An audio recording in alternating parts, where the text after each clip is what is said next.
তো আজি আমি আলোচনা কৰিম সাধাৰণ জ্ঞান অসম বুৰঞ্জীৰ কেইটামান কমন কুৱেশ্যন যিবোৰ কুৱেশ্যন প্ৰতিটো এক্সামত আহে থাৰ্ড গ্ৰেড ফ'ৰ্থ গ্ৰেড বিগত বছৰত আহিছিল আসাম পুলিচতো আহে। তো আজি আমি এই কুৱেশ্যনবোৰ আলোচনা কৰিম। ইম্পৰ্টেণ্ট কুৱেশ্যন হয়। প্ৰথম কুৱেশ্যনটো হৈছে আটাইতকৈ কম বয়সৰ আহোম ৰজাজনৰ নাম কি? Important question, very very important question. নাম দিয়া আছে আমাৰ চুলিখপা, অৰ্থাৎ ইয়াক কি বুলি জনা যায়? ৰত্নধৰ সিং বুলি জনা যায়। 2 নম্বৰ কুৱেশ্যনটো দেখিম এতিয়া। শিৱসাগৰত কাৰেংঘৰ কোনে সজাইছিল? উত্তৰত কি আছে? স্বৰ্গদেউ ৰাজেশ্বৰ সিংহই। এইটো ইম্পৰ্টেণ্ট কুৱেশ্যন হয়। কিমান চনত সজোৱা চনটো দি আছে 1751 চনত। স্বৰ্গদেউ ৰাজেশ্বৰ সিংহই 1751 চনত সজাইছিল। পিছৰ কুৱেশ্যনটো দেখিম। ৰংঘৰ কোনে সজাইছিল? স্বৰ্গদেউ প্ৰমত্ত সিংহে। ৰংঘৰ কোনে সজাইছিল? স্বৰ্গদেউ প্ৰমত্ত সিং। অসমৰ প্ৰাচীন নাম প্ৰাগজ্যোতিষপুৰ বা কামৰূপ। ইয়াৰ পিছতো দেখিম আমি। কাৰ দিনত চীনা পৰিব্ৰাজক অসমলৈ আহে? ভাস্কৰ বৰ্মাৰ দিনত, ৰজা ভাস্কৰ বৰ্মাৰ দিনত। ইয়াৰ পিছতো দেখিম। চীনা পৰিব্ৰাজকৰ নাম কি আছিল? Hiuen Tsang. ইয়াৰ পিছতো দেখিম। 7 নম্বৰ কুৱেশ্যন হয়। অসম নাম কেতিয়াৰ পৰা হয়? আহোমসকলৰ ৰাজত্বকালৰ পৰা অসম নাম হয়। ইয়াৰ পিছতো দেখিম। আহোমসকলৰ আদি ৰজা কোন আছিল? চুকাফা। আহোমসকলৰ আদি ৰজা কোন আছিল? চুকাফা। ইয়াৰ পিছতো দেখিম। আহোমৰ শেষ ৰজাজনৰ নাম কি? স্বৰ্গদেউ পুৰন্দৰ সিং। এটি ইম্পৰ্টেণ্ট কুৱেশ্যন হয়। আহোমৰ শেষ ৰজাজনৰ নাম কি? স্বৰ্গদেউ পুৰন্দৰ সিং। ইয়াৰ পিছতো দেখিম। আহোমসকলে কিমান বছৰ অসমত শাসন কৰিছিল? 600 বছৰ। ভেৰি ভেৰি ইম্পৰ্টেণ্ট কুৱেশ্যন, 600 বছৰ। ইয়াৰ পিছতো দেখিম। আহোম আৰু মোগলৰ মাজত শেষ ৰণখনৰ নাম কি? শেষ ৰণটো সকলোৱে জানে, ইটাখলি ৰণ। কেতিয়া হৈছিল?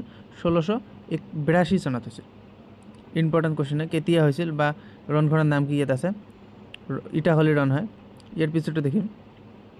কোনজন আহোম ৰজাই নিজৰ মাকৰ স্মৃতিচিহ্ন হিচাপে জয়সাগৰ পুখুৰী আৰু জয়দৌল নিৰ্মাণ কৰাইছিল? ইয়াৰ উত্তৰ কি আছে? স্বৰ্গদেউ ৰুদ্ৰসিংহে। স্বৰ্গদেউ ৰুদ্ৰসিংহে। ইয়াৰ পিছতো দেখিম। শৰাইঘাটৰ ৰণত মোগলৰ সেনাপতি কোন আছিল? ৰাম সিং। শৰাইঘাটৰ ৰণত মোগলৰ সেনাপতি কোন আছিল? প্ৰধান সেনাপতি ৰাম সিং আছিল। 14 নম্বৰ কুৱেশ্যনটো পঢ়িম। মণিৰাম দেৱানক কেতিয়া ফাঁচি দিয়া হৈছিল? 1858 চনৰ 26 ফেব্ৰুৱাৰীত। ইয়াৰ পিছতো দেখিম।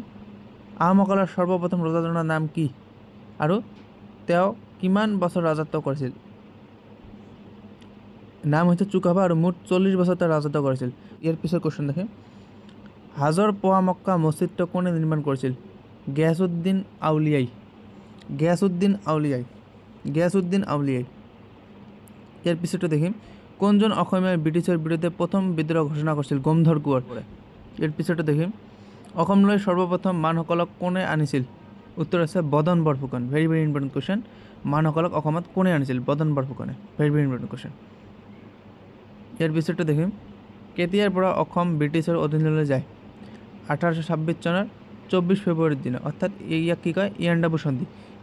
আৰু এটা কুৱেশ্যন ইয়াত দিব পাৰে। ইয়াণ্ডাবু সন্ধি কাৰ কাৰ মাজত হৈছিল? মান আৰু ব্ৰিটিছৰ মাজত হৈছিল। ইয়াৰ পিছত কুৱেশ্যনটো পঢ়িম। কাৰ দিনত চীনা পৰিব্ৰাজক হিউৱেন চাং অসমলৈ আহিছিল? ভাস্কৰ বৰ্মনৰ দিনত। ইয়াৰ পিছতটো পঢ়িম। কোচ বংশৰ শ্ৰেষ্ঠ ৰজাজনৰ নাম কি? নৰনাৰায়ণ। শুদ্ধ উত্তৰ হৈছে নৰনাৰায়ণ। ইয়াৰ পিছতটো পঢ়িম 22 নম্বৰ কুৱেশ্যন। শৰাইঘাটৰ ৰণ কাৰ দিনত হৈছিল? চক্ৰধৰ সিংহৰ দিনত হৈছিল। ইম্পৰ্টেণ্ট কুৱেশ্যন হয়। ইয়াৰ পিছৰ কুৱেশ্যনটো হৈছে শৰাইঘাটৰ ৰণত আহোমৰ সেনাপতি কোন আছিল? লাচিত বৰফুকন। ইয়াৰ পিছতটো পঢ়িম। ধোদৰ আলি কোনজন ৰজাৰ দিনত নিৰ্মাণ কৰিছিল? স্বৰ্গদেউ গদাধৰ সিংহৰ দিনত। ইয়াৰ পিছৰ কুৱেশ্যনটো পঢ়িম। স্বৰ্গদেউ ৰুদ্ৰসিংহৰ পূৰ্বৰ নাম কি আছিল? লাইকোৱাৰ। ইয়াৰ পিছতটো পঢ়িম। নেঘেৰিটিঙৰ শিৱদৌল কোনে নিৰ্মাণ কৰাইছিল? স্বৰ্গদেউ ৰাজেশ্বৰ সিংহই। উত্তৰ। 27 নম্বৰ কুৱেশ্যন পঢ়িম। আহোমৰ প্ৰথম ৰাজধানী ক'ত আছিল? চৰাইদেউত। 1553 চনত আছিল। মই চনটো দি দিছোঁ। বৰ্মন বংশৰ শেষ ৰজাজনৰ নাম কি আছিল বা শেষ ৰজাজন কোন আছিল? কুমাৰ ভাস্কৰ বৰ্মন। 30 নম্বৰ কুৱেশ্যন পঢ়িম। কুশল কোঁৱৰক কেতিয়া ফাঁচি দিয়া হৈছিল? 1943 চনৰ 15 জুনত। উত্তৰ দি আছে 1943 চনৰ 15 জুনত। 31 নম্বৰ কুৱেশ্যন পঢ়িম। মহাভাৰতৰ যুদ্ধত কোনজন অসমৰ ৰজাই অংশগ্ৰহণ কৰিছিল? ভগদত্ত ৰজাই। ইয়াৰ পিছৰ কুৱেশ্যনটো হৈছে 32 নম্বৰ কুৱেশ্যন। বান ৰজা জীয়ৰী উষাক কোনে বিয়া কৰাইছিল? অনিৰুদ্ধই। Very very important question, very very important. অনিৰুদ্ধই।